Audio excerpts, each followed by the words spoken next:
আসসালামু আলাইকুম রহমতুল্লাহ। প্রিয় শিক্ষার্থীরা কেমন আছো? আশা করি সবাই ভালো আছো। গত ক্লাসে আমরা শিখেছিলাম কিভাবে আমরা আন্ডারলাইন ইউজ করতে পারি, আন্ডারলাইন কালার কিভাবে করতে পারি, আন্ডারলাইন ডিজাইন কিভাবে আমরা চেঞ্জ করতে পারি, অথবা আমরা আরও কিভাবে আন্ডারলাইন এখানে অ্যাড করতে পারি। এই বিষয়গুলো কিন্তু আমরা গত ক্লাসে শিখেছি। আজকে আমরা যে বিষয়টা শিখব সেটা হচ্ছে কিভাবে আমরা লেখার কালারগুলোকে চেঞ্জ করতে পারি, কিভাবে লেখার অ্যালাইনমেন্টগুলোকে আমরা চেঞ্জ করতে পারি। চলো আমরা কথা না বাড়িয়ে কাজ শুরু করে দিই। দেখো, এখানে আমরা একটা লাইন লিখলাম, দিস ইজ আ ফ্যান। এখানে তুমি দেখতে পাচ্ছ যে এখানে কিন্তু নিচে আমাদের আন্ডারলাইন চলে এসেছে। আন্ডারলাইন কিভাবে রিমুভ করতে হয় সেটা আমরা শিখেছিলাম। এই আন্ডারলাইনে ইউতে ক্লিক করব, আবার ক্লিক করব, দেখতে পাচ্ছ আমাদের আন্ডারলাইনটা কিন্তু রিমুভ হয়ে গেছে। এখন আমরা দেখব যে কিভাবে আমরা এই লেখাটাকে কালার করতে পারি। সেজন্য আমাদেরকে যতটুকু আমরা কালার করতে চাই ততটুকু আমাদের এখান থেকে সিলেক্ট করে নিতে হবে।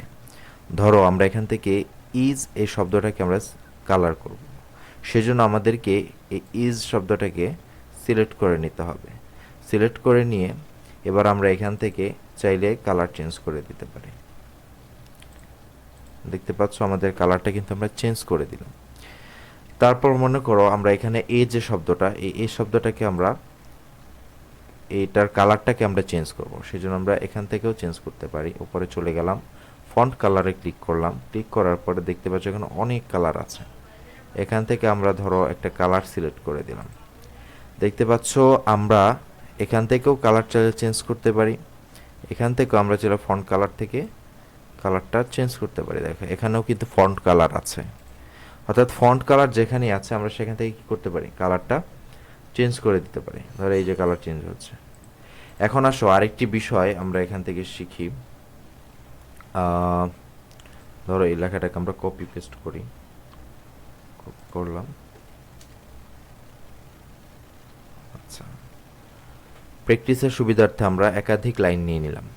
এখন ধরো আমরা এখান থেকে হি যে শব্দটা আছে এই শব্দটাকে আমরা কালার করব, কিন্তু কোন কালার করব? এতক্ষণ আমরা যে এখানে নর্মাল কালারগুলো দেখেছি এখান থেকে নয়, বা স্ট্যান্ডার্ড কালার আমরা দিতে পারি এগুলোও নয়, বরং আমরা আরও অন্য অন্য কালার দিতে চাচ্ছি।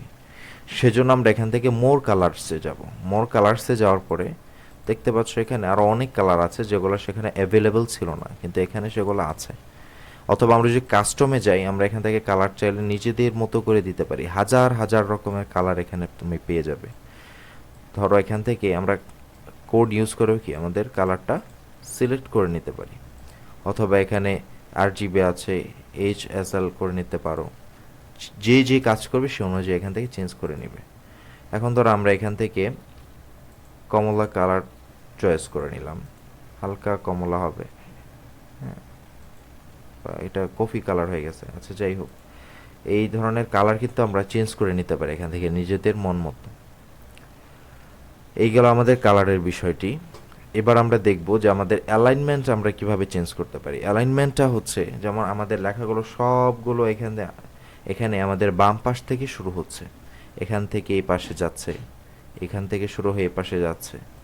ঠিক আছে, তাহলে একটা পৃষ্ঠার, এই যে আমাদের একটা পেজ, এই পেজটার বাম পাশ থেকে লেখাগুলো শুরু হচ্ছে। অ্যালাইনমেন্ট আমরা চেঞ্জ করব, তো সেজন্য আমরা ধরো এই লাইনটার অ্যালাইনমেন্ট চেঞ্জ করব, বা এই যে এগুলা বাম পাশে আছে সেই বাম পাশ থেকে আমরা এগুলোকে মাঝখানে আনতে চাই। পেজের মাঝখানে ক্লিক করলাম, মিডল যখন ক্লিক করলাম, সেন্টার Ctrl+E যদি আমরা ক্লিক করি তাহলে হবে।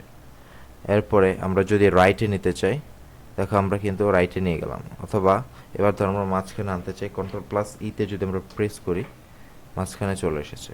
আবার ধরো আমরা Ctrl+L এ যদি L এ ক্লিক করি তাহলে আমাদের আবার লেফটে চলে আসবে। Ctrl+R right, Ctrl+E centre, Ctrl+L হচ্ছে কি লেফট।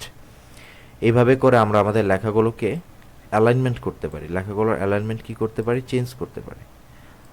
আচ্ছা, আমাদের লেখার সুবিধার্থে ধরো আমরা কোনো পয়েন্ট দিচ্ছি, সেক্ষেত্রে আমরা লেখাগুলোকে মাঝখানে রাখতে পারি।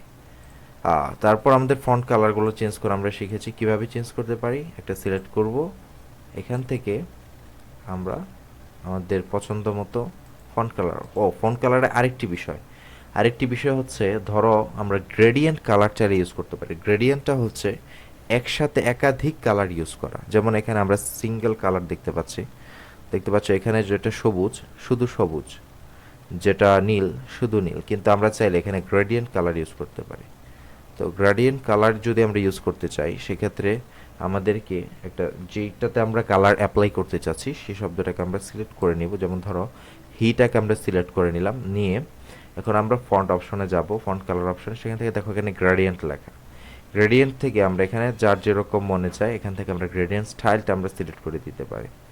ধরো আমরা চাচ্ছি যে প্রথমে গাঢ় থাকবে, তারপর হালকা হবে, দিলাম এটা।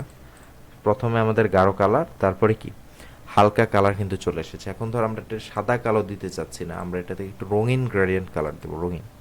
সেজন্য আমাদের গ্রেডিয়েন্ট অপশন যেতে হবে, স্টাইল সিলেক্ট করে আমাদের মোর গ্রেডিয়েন্টে যেতে হবে। মোর গ্রেডিয়েন্টে যাওয়ার পর দেখো এখানে একটা মেনু ওপেন হয়েছে। এই দেখো এখান থেকে গ্রেডিয়েন্ট একটা অপশন আছে, সেটা আমরা সিলেক্ট করে ধরে এই যে কালার লেখা, কালার, এখান থেকে আমরা কালারটা চুজ করে দিব। এখান থেকে ধরো আমরা এখানে শুরুতে কি কালার দিতে পারি, ধরো আমরা এখানে নীল কালার দিলাম। তারপর ধরো এখানে আমরা এখান থেকে লাল কালার সিলেক্ট করে দিচ্ছি, রেড কালার সিলেক্ট করে দেওয়ার এখান থেকে আমরা চাইলে যে গ্রেডিয়েন্টের এখানে একটু নজর দাও, দেখো যে এখান থেকে আমরা যখন এই অংশটা নাড়াচ্ছি ওখানে কিন্তু আমাদের চেঞ্জ হচ্ছে। চাইলে ধরো আমরা এখানে দুটো কালার রাখতে চাচ্ছি, তিনটা কালার না। তো আমরা কি করতে পারি, এখান থেকে একটা যেই বাটন আছে বা একটা যে সেপারেট করার জন্য যে একটা অপশন আমরা দেখতে পাচ্ছি, এটাকে আমরা ডিলিট করে দিব। কি করতে হবে, সেজন্য যেটাকে ডিলিট করতে চাই সেটাকে আমরা ক্লিক করব, অর্থাৎ সিলেক্ট করে নিব। এই যে চারদিক দিয়ে দেখো হলুদ কালার একটা বাউন্ডারি চলে এসেছে, এরকম যখন আসবে তখন আমরা এখান থেকে এই ক্রস, রিমুভ গ্রেডিয়েন্ট, স্টপ, এইসব আমরা এখানে ক্লিক করে দিব। দেখতে পাচ্ছ আমাদের ওটা কিন্তু রিমুভ হয়ে গেছে। কত সুন্দর করে এখানে কিন্তু গ্রেডিয়েন্ট কালারটা অ্যাপ্লাই হয়ে গেছে। তারপর ধর আমরা এই শব্দটার মধ্যে গ্রেডিয়েন্ট ইউজ করতে চাই, গ্রেডিয়েন্ট ফিল, এখান থেকে ধরো আমরা একটা অ্যাড করতে চাই আরেকটা, তখন যে আমরা একটা ডিলিট করেছিলাম, কারণ আমরা একটা অ্যাড করতে চাই। উপরে নিয়ে যদি আমরা রাইট বাটন, একটা লেফট বাটনে ক্লিক করি মাউসের, হ্যাঁ, তাহলে একটা নতুন অ্যাড হয়ে যাবে। এই দেখো অ্যাড হচ্ছে, ঠিক আছে। এইভাবে আমরা চাইলে একাধিক কালার কিন্তু আমরা এখান থেকে ইউজ করতে পারি, ব্যবহার করতে পারি। ওকে, দেখতে পাচ্ছ কত ধরনের কালার কিন্তু আমাদের এখানে ইউজ হয়ে গেল, 4টা কালার কিন্তু আমাদের এখানে ইউজ হয়েছে। এইভাবে করে আমরা আমাদের লেখায় সৌন্দর্য ফুটিয়ে তুলতে পারি নিজেদের পছন্দ মতো করে। তো আজকে আমাদের এই পর্যন্তই।